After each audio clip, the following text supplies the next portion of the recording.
Hey guys, welcome back to Libre Academy, and today pag-uusapan natin at ituturo ko sa inyo kung paano nga ba mag-design ng automation workflow from start to finish. Specifically, ang i-design natin ngayon ay isang lead generation workflow for a business. From our previous discussion, natutunan nyo kung ano-ano ba yung mga components ng automation, ano yung tamang mindset in designing an automation, which is yung scale mindset, and basically kung ano ba ang marketing automation.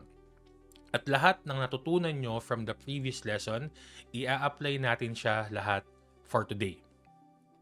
Okay? So for today's discussion, ito ang gagamitin nating scenario. Right? So Doc Andres is a dentist and owns a dental clinic called Ngiting Tagumpay. Isa sa mga problema nila ay hindi consistent ang client bookings on a weekly and monthly basis. Dito, napansin din nila na hindi bumabalik yung mga walk-in customers nila after ng one-time procedures like tooth extraction and cleaning. Also, madami din sa mga clients nila ang nagbubook ng cancellations online or nagka-cancel ng mga bookings online. So from this scenario, ano nga ba yung mga main problems natin? Right?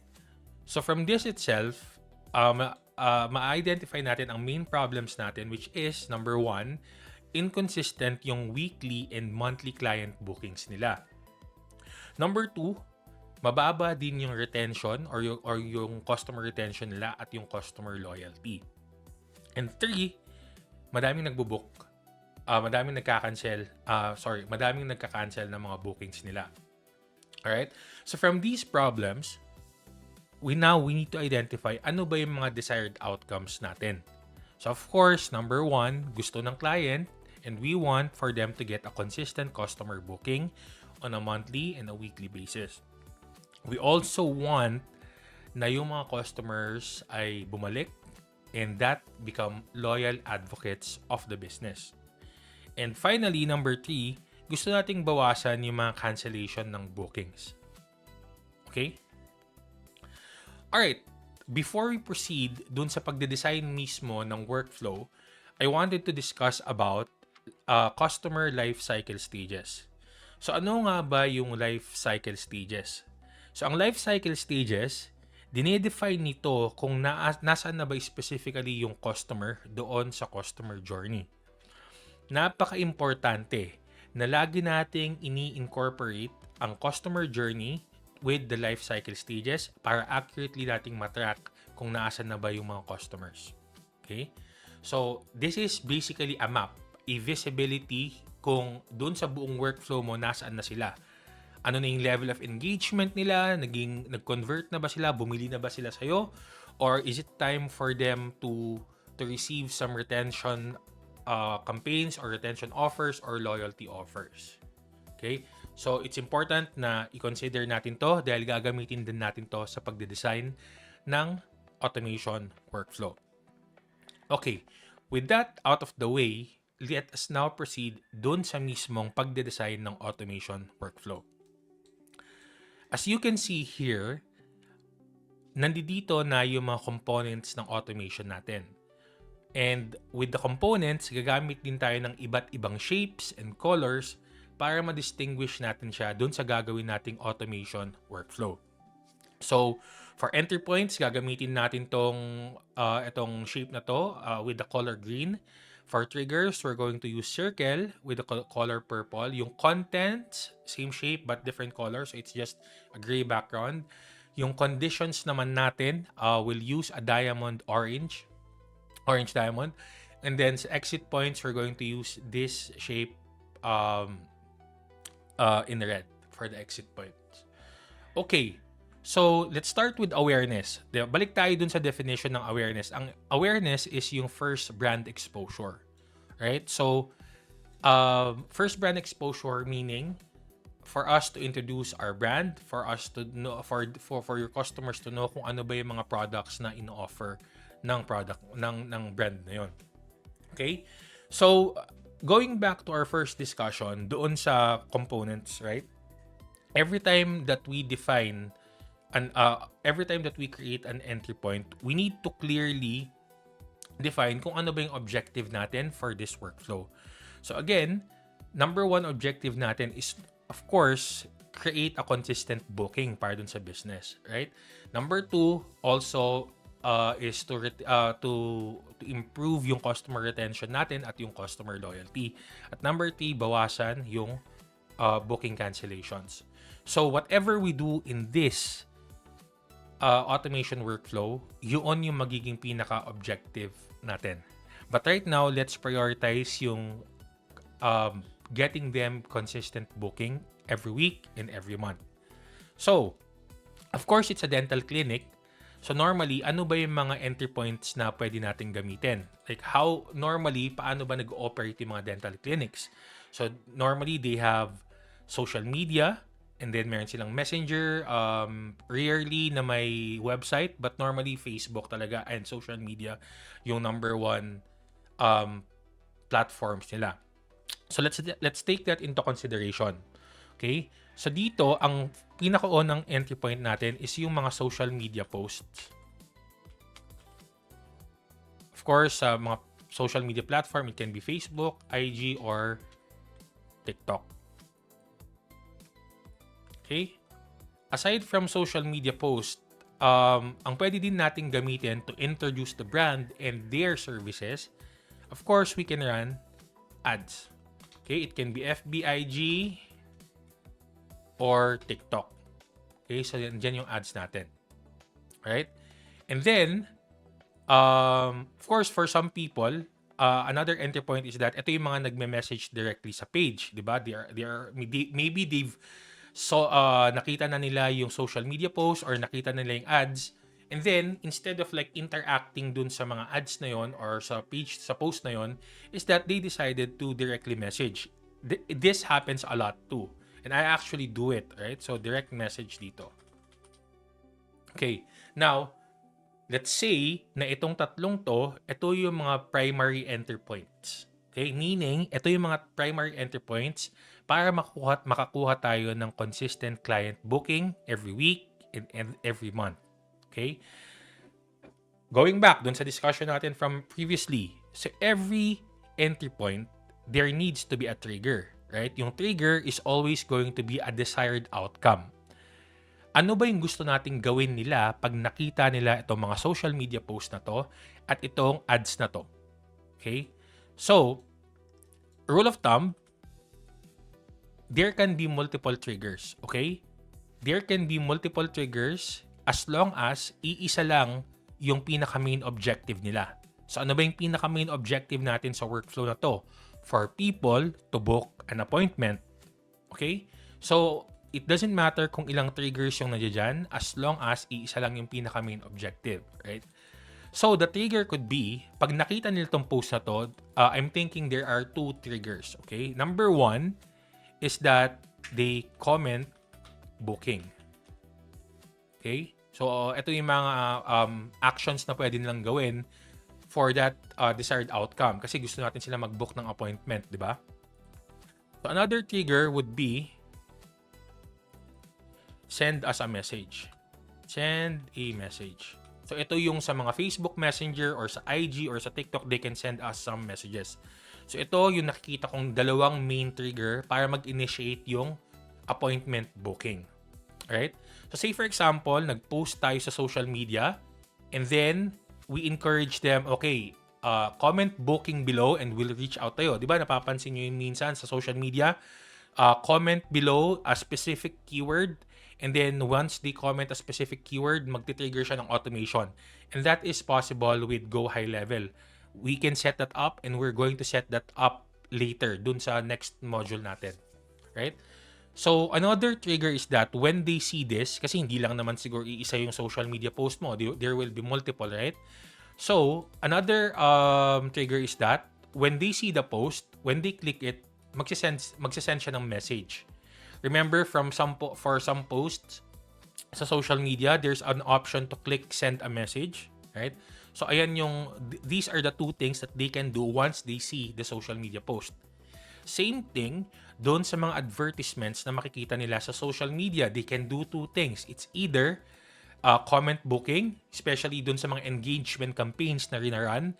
instead of like submitting a lead gen form, we encourage people to type something in the comment, a very specific word, and that will trigger the automation. So ganyan yung nangyayari dito. Again, it's for us to decide if in case tayo yung gumagawa ng mga campaigns, it's for us to decide kung what will be the most relevant campaign that we can run from the client. In this case, we want to run an ads for engagement and we want the people to comment booking. And once they comment booking, it will trigger the automation. Another one is yung send message, right? When they see the Facebook ads or Instagram ad, once they click on it, they will send a message to the page. Okay? So yun yung triggers. Now, for people that will do direct messaging dun sa page, of course, this automatically satisfy the outcome na they've sent a message. Let's assume that they've already done this. Okay? So, remember, for every trigger that we set, we need to present a different set of content to push them further into the funnel. Okay? So, once they comment booking, ano ba yung next na content na makikita nila? It's very important here that we define kung ano yung content na makikita nila. So, once they comment booking, of course, they will receive a DM asking them to book an appointment. Alright?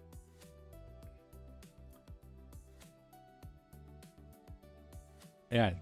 So, let's say ito, galing sila dito sa comment booking. So, nag-comment sila, okay, nag-comment ng booking, and then the next step na makikita nila, automatically na mag-send yung business ng DM dito sa mga taong to, asking them to book an appointment, asking them for their details, their phone number, email, name, so that we can book an appointment. So, ayan yung first content na makikita nila. Now, for send message, for people that will send a message, no? So, ano yung first content? Similar thing, messaging platform pa din, ha? Of course, dito normally is yung chatbot interaction. So, anong ibig sabihin nun? Di ba? Normally, pag nag-send kayo ng message from an advertisement, babatiin kayo ng chatbot, right? Hey there, Patrick, thank you so much for visiting our page. What can I help you today? Right? Would you like to go ahead and book an appointment? Okay? So guys, remember, nandito pa lang tayo sa awareness part. We are not yet dun sa acquisition. So meaning ito is wala pang nagbo-book. We are still interacting with our customers, or we are still trying to get them to book an appointment. Okay? So after this, of course, once that they've already interacted with us, nag-DM na sila, nag-DM na tayo. Now, of course, we need to check the condition. Alright? Kailangan na nating mag-check ng condition dito. Okay? So, ano yung condition natin, supposedly? Nag-book ba sila ng appointment? Diba? Kasi, the desired outcome from this sequence is that gusto natin silang mag-book ng appointment. Diba? So, from here, we need to check book appointment. So, it can be as short as possible, basta naiintindihan nyo lang pag gumagawa kayo ng workflow. Okay? So, did they book an appointment? So, after this, we just route them here. Ayan. The question now is, nag-book ba sila ng appointment? Now, if yes, of course, papasok na sila sa acquisition na life cycle stage. Remember yung definition ng acquisition? So, sa acquisition, they have like an initial engagement already, or they already signed up. In our case, na-acquire na natin sila as an initial customer kasi they already successful appointment booking. Okay. Ayan. So, we just need to define here, yes. Yes dito kasi nag-book siya ng appointment. Diba?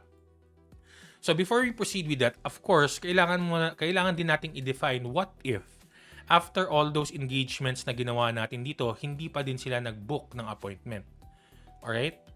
A common thing to do is we enroll them, especially for those people na nanggaling sa ads or sa Facebook ads initially, we enroll them to the retargeting ads. Okay, ano ba yung retargeting ads? So, retargeting ads is like, it's the same product, no? It's the same brand, but we're retargeting them because they've already interacted with us. Okay? So basically, ito na yung second level. Right? Second level ng retargeting ads. And the purpose of this is, again, to get them to book an appointment. Right? Another one that we can do, since nag-message na sila sa page or nag-message na sila sa business, we already have their information, we do a chatbot follow-up or a chat follow-up. Remember, there are some businesses na pag nag-message ka sa kanila, sometimes they send some follow-up to get you to do what they want to do, kagaya ng appointment booking. Alright? So, of course, for every content that we release, we need to validate ulit, di ba? After sending out yung retargeting ads, after na makita nila yung retargeting ads, after na mag-follow up tayo using the chatbot, again, did they book an appointment? Right? So, if they did book an appointment, ang book siya ng appointment, of course, we just take them here. Diba? We connect them to this kasi nagkaroon na sila ng successful appointment booking. If hindi pa din sila nag-book, just put yes here. If hindi pa din sila nag-book, this can be our first exit point na. Okay? So, bakit exit point? Remember, initially, they've seen the ads, nag-message sila sa page, we've tried interacting with them to book an appointment. Unfortunately, hindi sila nag-book ng appointment for the first time. We retargeted them, nag-follow up tayo using the chatbot, and wala pa din. They didn't book an appointment. So meaning, they are not ready to purchase or they are not interested with the product. So ngayon, this is the first part wherein they will exit the workflow. Okay? So, but later on, remember, it doesn't stop there. As long as we have their information, we can do something about it. Pero dito kasi, they exited initially. So, it's possible na hindi siya nagbigay ng information dito or nagbigay siya information. We'll talk about that later on. Right? Yung mga how to process yung mga exit points. Now, let's go back here sa part na to. Na-acquire na natin yung customer kasi nag-book na sila ng information. And at this point, meron ka ng phone number, meron ka ng name, meron ka ng email. Alright? From that point onward, kilala mo na yung customer na yan. Alright? Just by using their information. So once they book an appointment, ano ba yung kailangan mong gawin? Ano ba yung next na content na kailangan mong ipakita sa kanila? Of course, para hindi sila, para at least they have this na hindi nila makalimutan na nag-book sila ng appointment. Of course, you need to send a confirmation email. Alright? Okay, one other thing that you can send is a confirmation text. Kasi remember, you already have the phone number and you have already the email. So of course, you need to utilize each and every one of those information to your advantage, right? And of course, para na din sa customer, di ba? Para hindi nila makalimutan na may appointment sila. Okay, once they've confirmed this email, ito or you already sent a confirmation, ano pa ba yung iba't ibang content? Because from this point right now, wala pang conversion. Hindi pa talaga sila nagbabayad sa atin. So, you need to remember na your purpose for in this life cycle stage dito sa acquisition, although they already booked an appointment, you need to make sure na umattend sila dun sa booking nila. Alright? Na umattend sila sa booking nila and that they pay for your services. Because that's the only time that you can say na okay, we have successfully converted a lead or we have successfully created a sale for that business. Okay, so ano yung kailangan mong gawin para mag-guarantee na a-attend talaga sila or pupunta sila dun sa appointment nila? So number one, you have your confirmation or you have your reminder emails. Common practice is that you send 3 days before, you send a confirmation email. Reminder email. Reminding them, hey, this is Ngiting Tagumpay. Please remember na you have an appointment with us in 3 days. At 5 p.m. yada yada yada. You may reminder email. Okay. Of course, you can also send a reminder text. Okay? Dalawa yan. They always come hand in hand. Okay? So, 3 days before, We also have like 1 day before. Ito yung mga reminder email natin. And we also have our 1 day before na reminder texts. And then the day before. Okay? No, not the day before, but the day of appointment. Diba? So, I'm saying, hey, Mr. Patrick, may appointment ka today with us at 2 p.m. Please make sure to prepare. So, if there are any special preparation, dito din papasok. The reminder emails, by the way, is not just the emails to remind them of like the date or the appointment, but also the things that they need to prepare. Okay? So, let's say, for example, kung there's a need for fasting, of course, you need to remind them na, okay, we please do fasting 1 day before. So dito papasok yung mga message na yun. Okay, dito yung day of appointment. Reminder text.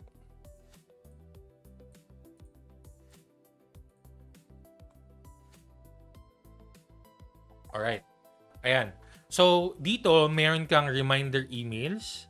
Also not just reminder emails but preparation emails just in case there are special preparation that the customer needs to do before their appointment. Dito nyo siya ipapasok. Now, any good UI or any good automation will always have an exit point, right? Imaginein mo, I'll use an example. Papasok ka sa building and then when you go to the building, wala kang mahanap na exit point. What will you do? You'll panic, di ba? So, possibility na mag-panic ka and you won't know what to do. So, it's a rule of thumb for a good UI, for a good design, for a good automation, it's ideal that there should always be an exit point ready just in case mag-exit yung customers. Right? Kasi if not, that's going to make the customers uncomfortable. Meaning, parang tinatrap nyo ba sila sa appointment nyo na ayaw nyo silang It's not a good practice. Okay? So just to remind you guys, it's not a good practice. Always make sure that there are exit points. At bakit sinasabi ko to? While we are sending these emails, itong reminder emails natin dito, minsan may mga instances na baka kailangan nilang mag-reschedule or mag-cancel. Right? Kasi pwedeng may mangyari, di ba? It can be that na may mas important silang kailangan gawin and they need to cancel the appointment or they need to reschedule appointment. We need to make sure na yung exit points na yun are available. Kasi if not, it's going to destroy the good design of the automation. Right? I know, hindi natin gusto na mag-exit sila. Right? We don't want them to exit. But remember, the exit point is not the end. Mayroon pa tayong pwedeng gawin doon. And I'm going to show you here right now kung paano. Okay? Let's say, for example, nagsisend ka ng, of course, we need to validate, no? Just do a condition here. Did they want to cancel or reschedule? Reschedule. Okay? Kasi ito yung potential exit points din. So, kailangan natin maglagay ng condition dito. Alright? So, while you are sending these emails, of course, dun sa email na yon, part of that email may nakasulat sa baba. If you wish to cancel or reschedule, please click this link. So, yun yung exit point na sinasabi ko. Diba? And it needs to be readily available. Ngayon, let's say, for example, they wanted to cancel or they wanted to reschedule. Okay, ito is cancel. And this one, they want to reschedule. Okay? So, if they wanted to cancel,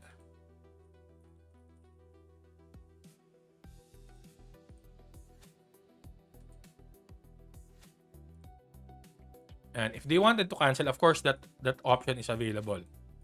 No? And if they want to reschedule, that option is also available. Alright. Ayan. So, let's go with the rescheduling first. Let's say, for example, hindi ako makakapunta sa appointment ko. After you've sent the reminder, hindi ako makakapunta. So, they should be able to reschedule. Okay? And then, when they reschedule, of course, ano yung babalik? Ano yung next thing na do? Of course, babalik yan dito sa confirmation email. Kasi nag-send sila, ano sila nag-schedule sila. It's a new appointment. Of course, every after rescheduling, you need a confirmation email. And the loop continues. So once they receive a confirmation email, kasi meron na silang bagong appointment, of course, again, they will start receiving the reminder emails. Days, yada, yada, yada. Okay? Now, what if they wanted to cancel? Ano yung mangyayari sa kanila? Of course, if this is cancellation, hindi ka naman pwede mag-reminder, di ba? Thank you for, of course, ang una mong may sasend dito is, of course, the cancellation confirmation. Cancellation confirmation. Ayan. So, yan yung pinakauna mong isisend. But, gaya ng sabi ko, if they cancel, that's not the end of the world. Okay? Before we even exit them from the workflow, dapat may last effort kayo. So, after the confirmation, cancellation confirmation, after 3 days, okay, sabihin natin 3 days after, or maybe 1 week after, we can send an email about 50% discount, or maybe a promo offer of 20% discount that they can use for the next bid. You see what I'm trying to do here? Yes, they canceled. Maybe from some unknown circumstance, no? But dito, we're trying to get them back. Alright? So, after we send them an cancellation confirmation, after 1 week, why don't we send them an email? Okay. Hey, Mr. Customer, here's a 20% discount voucher. Go visit our clinic, and you can use this for your procedure. Diba? So, another thing is that, of course, remember, they've already provided the information. We can always retarget them. And a good retargeting dito, similar thing, promotional offers pa din. Diba? So, they will start seeing advertisement on Facebook for dentures, you'll get 30% off using this code. And sila lang yung nakakakita ng advertisement na yun. Yung mga taong nag-cancel lang, nagkaroon ng appointment before and then nag-cancel, they're the ones that na nakakakita ng ads na to. And we call them the retargeting ads. Now, so after all that you've done here, so of course, kailangan ulit natin ng condition kasi you had content, di ba? So nag-send ka ng different contents for them. Of course, there needs to be a validation here. Nag-book ba sila, nag-rebook ba sila ng appointment? Hindi na book, rebook na yung term. Okay? Nag-rebook ba sila ng appointment? Okay? If they rebooked an appointment, so meaning yes, of course, babalik ulit yan dito. Diba? Nag-book sila ng appointment, then of course, babalik yan dito, maglo-loop doon. So dito yung yes.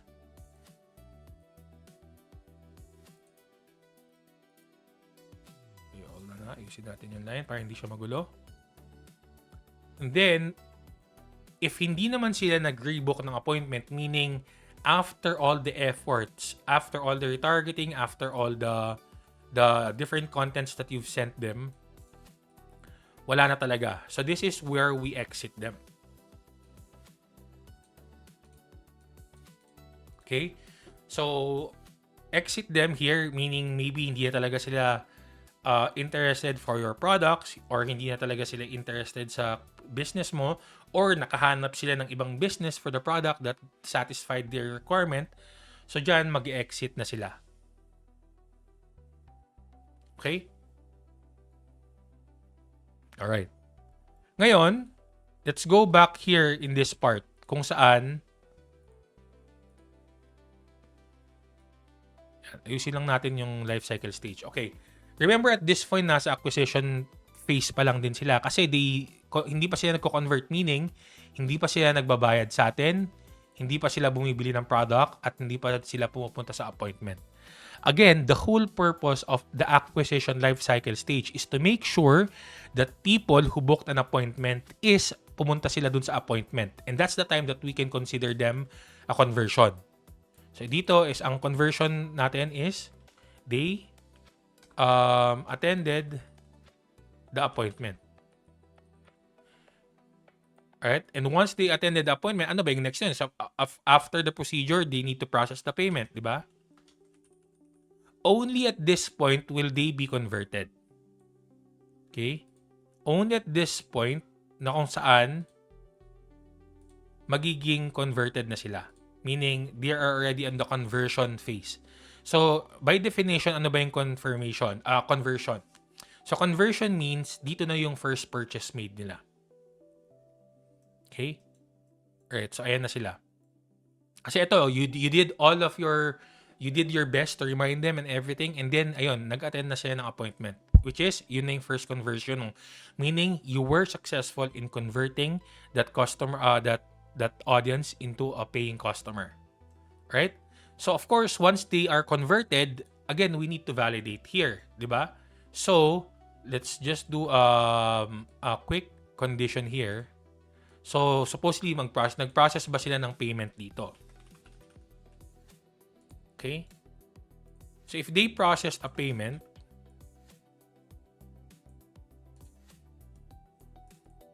this is a successful sale.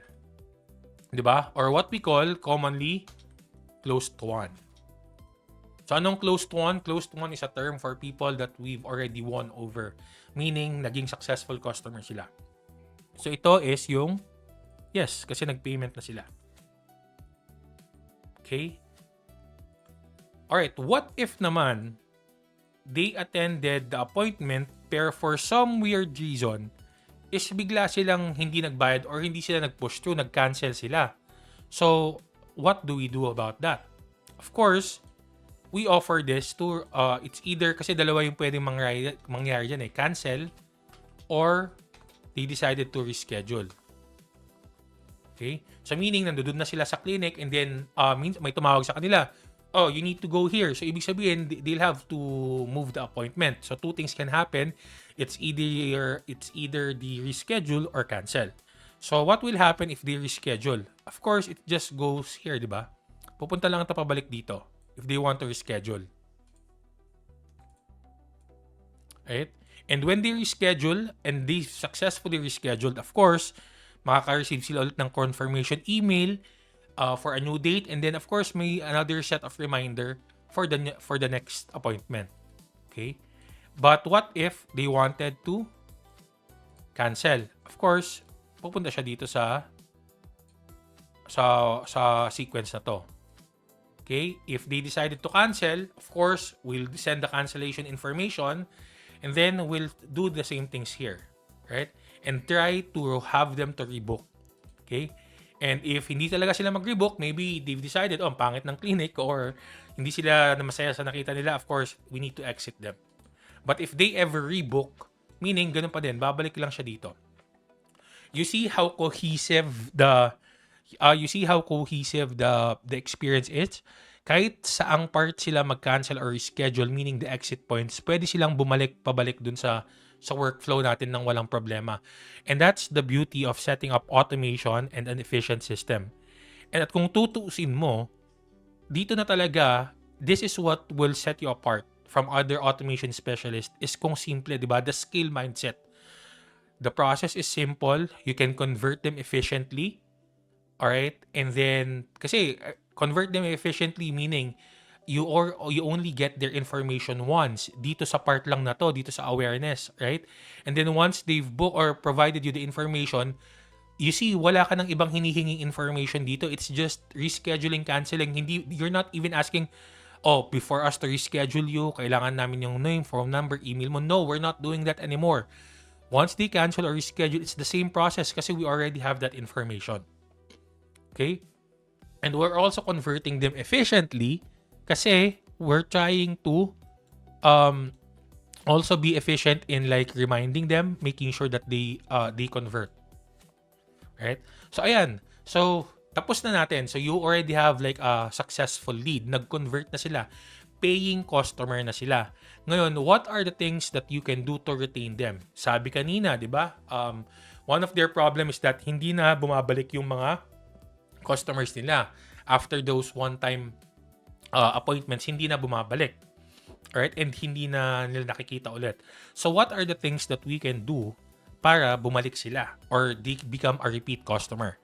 So, by definition, yung retention dito under the life cycle stage, these are repeat usage or purchase.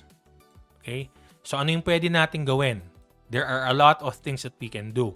So again, what type of content do we serve to them? Number one, so we can send them like a thank you email. Alright? Normally, people would appreciate yung mga thank you emails, thank you for using our services, or maybe a thank you text. Okay? It's actually a good practice na whenever you send something to the customer, na you need to send it using, you can send it on their email and on their phone number para at least if ever hindi nila mabasa yung email, they can read it sa text. And if they can, kung ma-miss man lang yung text, at least you have an email. At least there are two things where they can access the information. Okay? So after they've become a successful sale or close to one clients na sila, so you can send a thank you email, right? Or a thank you text. After that, you need to consider maybe you can send them monthly emails for promo offers. Kasi you'll never know for these people kung kailan yung kailangan nila yung services mo next. So it's always a good practice that you constantly remind them of your services. Similar to freelancing, guys. People won't chase you or people won't come to you if they don't know about what you're offering or if you're available. 'Di ba? Parang ano yan parang restaurant yan na gusto mong puntahan. If they don't have and if they don't have like an information kung bukas ba sila today or sarado ba sila bukas or if they have this specific food that you want, hindi mo sila pupuntahan, right? Unless alam mo that this specific business have the food that you want or is open on that time that you want or that you're going to visit, right? Remember, visibility and availability will create repeat customers. So, availability and visibility, you need to keep sending them monthly email promo offers. Para at least aware sila, oh, okay, itong dental clinic na to, they offer this thing, like this discount for this. Maybe maisipan lang magpalagay ng mga crowns or magpalagay ng dentures or magpalagay ng braces. At least, they have an idea kung saan sila pupunta kasi they are constantly reminded na your business is there or the business is there. Okay? Of course, hindi lang dapat to email. Dapat meron din tong text message. Monthly text. Okay? From offers. But of course, it doesn't stop there. Kasi madami ka pang pwedeng isend sa kanila but not to the point that you're going to bombard them, of course. So, ano pa yung mga pwede nyo isend? So let's say for example, ilang beses ba nagpapa-cleaning ng ngipin ang isang tao sa isang taon? Normally, every 6 months. So twice a year. So what you can do here is that 6 months, you're going to send like an urgency email. So about urgency email for tooth cleaning. Right? Or this is going to be a text message.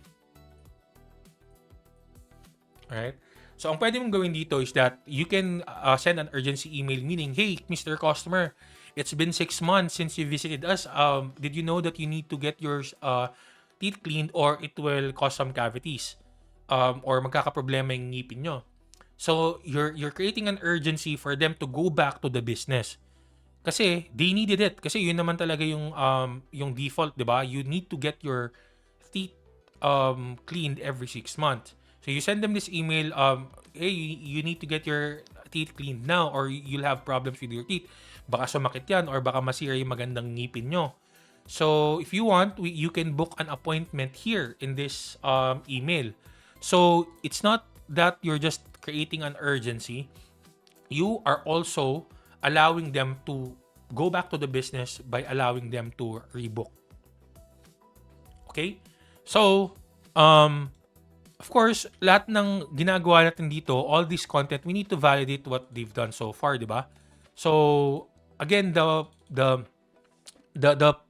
purpose of doing these retention campaigns is for them to return to the business, okay?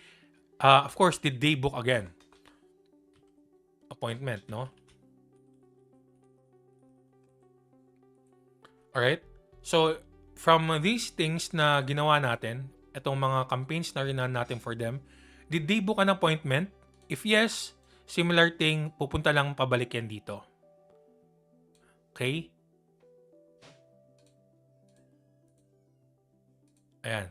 Kasi every successful appointment, babalik siya dun sa successful appointment booking, may confirmation ulit, and then they'll be reminded of their appointment. Okay? So ito yung book nag-yes to. So what if hindi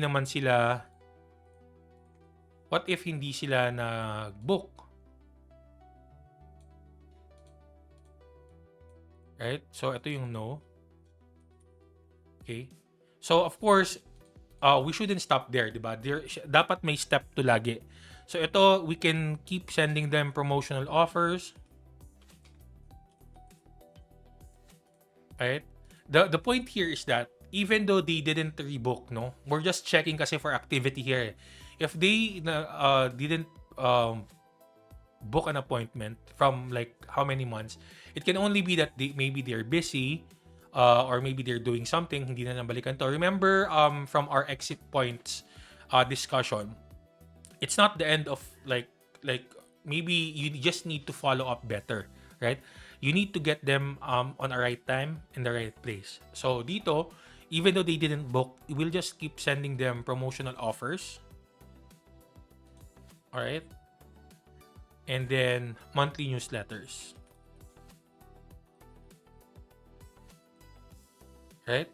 Ngayon, since this is we can call these customers as passive, no? So passive sila, meaning they're not that active in availing products. So it's okay if we constantly enroll them to the newsletters and the offers. Para at least again, we have visibility, we have availability. They know where to go and they know what your services are once they need it. Okay? Now we just need to do a condition here lang naman. So normally dito sa mga promotional offers or monthly newsletters, ang condition mo diyan is nag-unsubscribe ba sila? Kasi remember when you subscribe to newsletter, it's either you keep receiving them or you unsubscribe, di ba? So if hindi naman sila nag-unsubscribe, we just continue enrolling them sa promotional offers. There's no problem with that. Okay? Pero what if they unsubscribe? Of course, pag unsubscribe sila, that's already an exit point. Okay? So exit point na to. Kasi hindi na talaga sila interested despite the promotional offers, despite everything that you've served to them.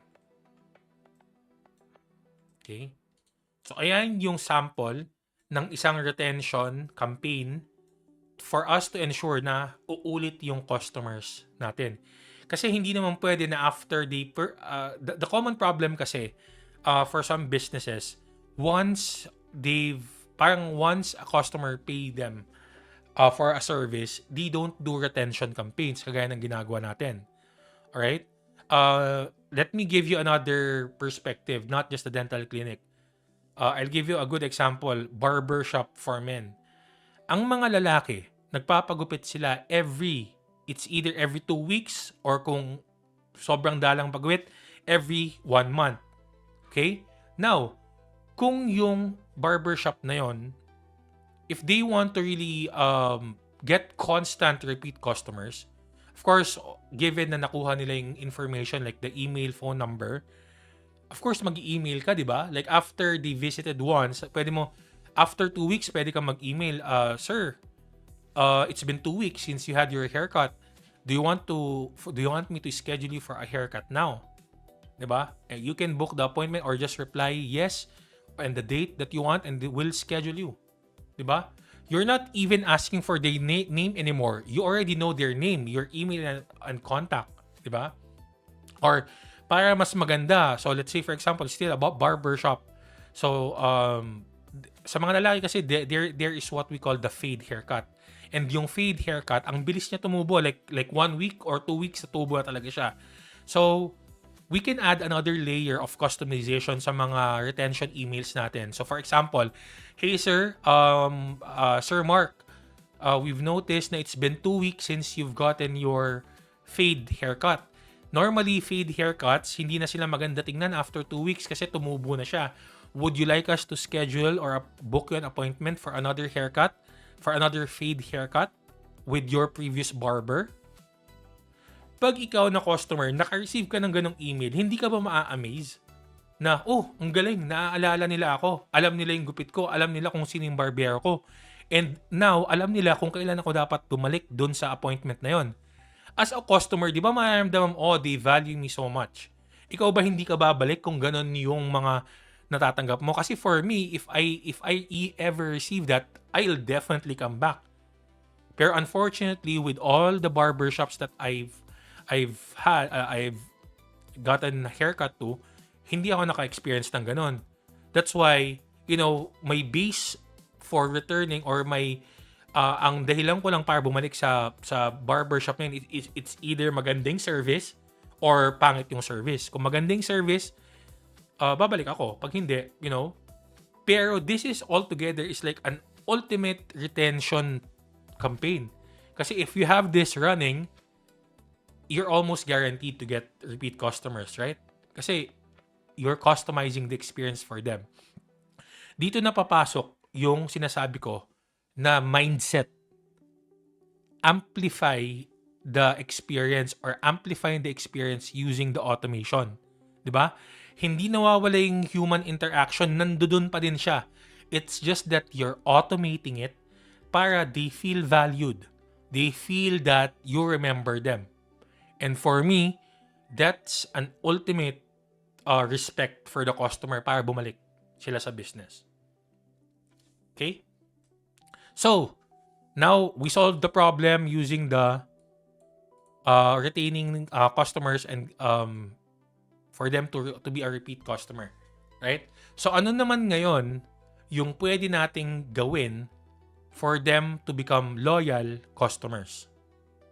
Alright? So, loyal customer, kukunin ulit natin dito kasi dito manggagaling yan, closed one pa din yan eh. Retention and loyalty life cycle stages always based from successful sales. Okay? So, let's take it here. Ano ba yung mga campaigns na pwede natin gawin? Alright. You want for a customer to feel valued, let's just define loyalty here. So, people that became advocates and usually they would recommend your service. Okay? For us, for people to become advocates, for people to become to refer your business. So what do you want? What would you need to ask them? Of course, ask them for a review. Right? So of course, after a successful sale or close one, you ask them for a review. Sometimes when they leave a review, there can be a reward. Right? Giving a review. So, ano yung reward na yun? It can be that 20% off if you leave a review right now, regardless if it's positive or negative, because at the end of the day, feedbacks will always make the business perform better, di ba? So, if they provide a review, they can get like a 20% discount on their next visit. Okay? Remember why we're giving out discounts in the first place. It's always better to have like a discounted customer instead of walang customer talaga. Right? Because walang customer means zero. Right? While a discounted customer, medyo mas mababa lang yung ma-receive ng business, like 10 or 20% less, but they still have a customer and at the end of the day, they can still make money out of that interaction. But no customer at all, that's zero money for the business. Okay? So, that's why we keep throwing away discounts here. And normally, discounts work. Kasi people want to pay less. Right? So as for their review, and if they leave a review, they get a discount. So, what does this do? They become advocates. Kasi advocates meaning, they advocate for your business, they can vouch for your business, and when people read their reviews, possibly na makakuha din ng new customers from these reviews. It's a win-win situation, right? The customer gets a discount, you can potentially get a new client kasi you have a good review or maybe an okay review or maybe a bad review. But bad reviews, we can always improve the business using that as long as it's not meant to destroy the business, diba? It's always workable. Okay? So, aside from the reviews, ask them for a review, what will increase their loyalty? People feel valued when you remember their information, right? So let's say, for example, on your once they become a customer, you normally ask for their birthday. So maybe every birthday nila, you send a discount, a birthday greeting, plus you also give them a birthday discount. Okay? So meaning it doesn't stop from, just giving them what they need, but you're basically giving them what they deserve. Kasi it's their birthday. Diba? It's their birthday and maybe they deserve some break. Deserve a discount. Maybe they get their tooth cleaning 20% off, diba? And that's a gift. And people love that. Right? Okay?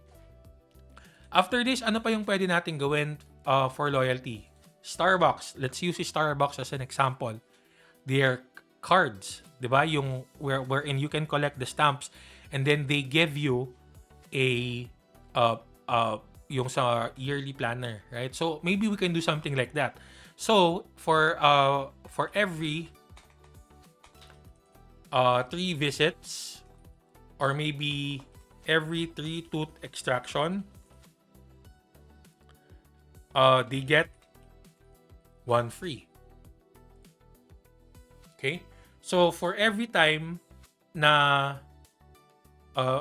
they avail a service, like once they've availed 3 services from you, you get the next service for free. Of course, with the limitations. Dapat tooth extraction lang or maybe cleaning or whatsoever.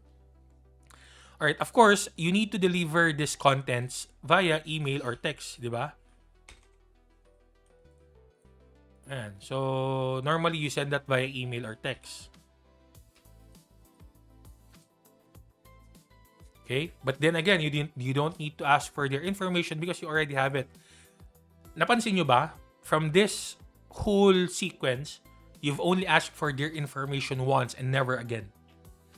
Remember the sample that I've used, yung sa bangko, wherein they ask you for three times yung information nyo and it doesn't make sense because it doesn't really make sense kasi you need to get the information once, not thrice. Okay? So, this itself, okay, so of course, meron na tayong mga ganito. Meron na tayong mga loyalty. Again, we need to validate every time we send different set of contents, every time we want to do them something, every time that we set a desired outcome, we need to always do a condition and validate kung they've satisfied the desired outcome. And we're doing this loyalty thing for them to book an appointment again, 'di ba? Similar thing dito sa retention, if they don't book, we can always subscribe them to the promotional offers, no problem. Okay? Until they unsubscribe. Right? And if they ever book an appointment, it's still the same workflow. Babalik lang siya dito sa right? Babalik lang siya dito.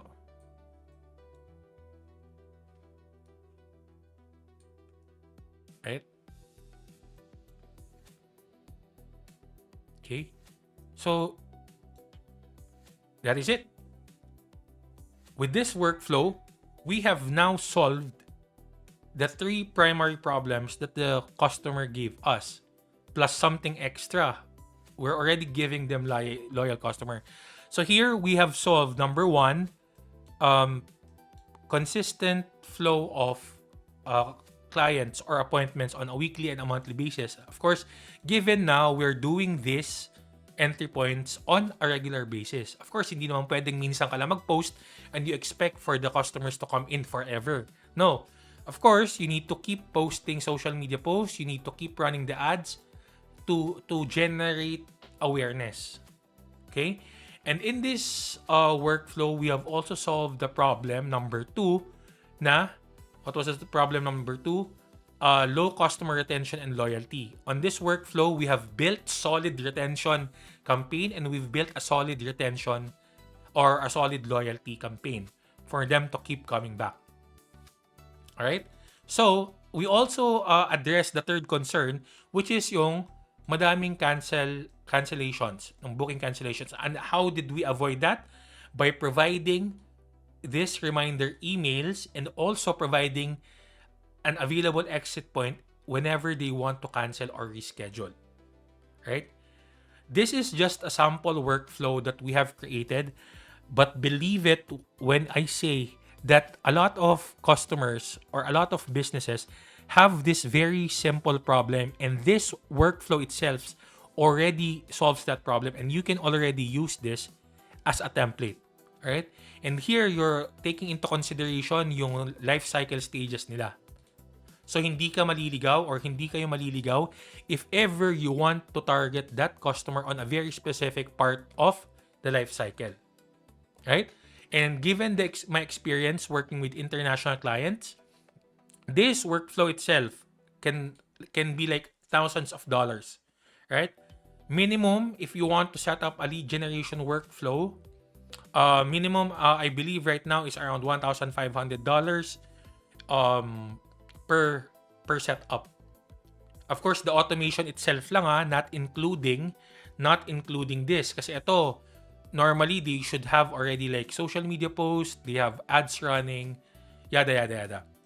But of course, if they also need this service, of course you can also provide that, given that you know how to do social media post, and given that you know how to run Facebook advertisements. Okay. For this session, we have successfully created a lead generation workflow from start to finish. Now, what we're going to do is that on our next module, which is yung hands-on training natin sa GHL, we are going to use this same workflow, and we are going to create a GHL workflow out of this diagram. Okay? So I know that you are very excited. Now, regarding the GHL automation and GHL hands-on training. So the question most of the times that kailangan mo ba ng GHL account to know all of this?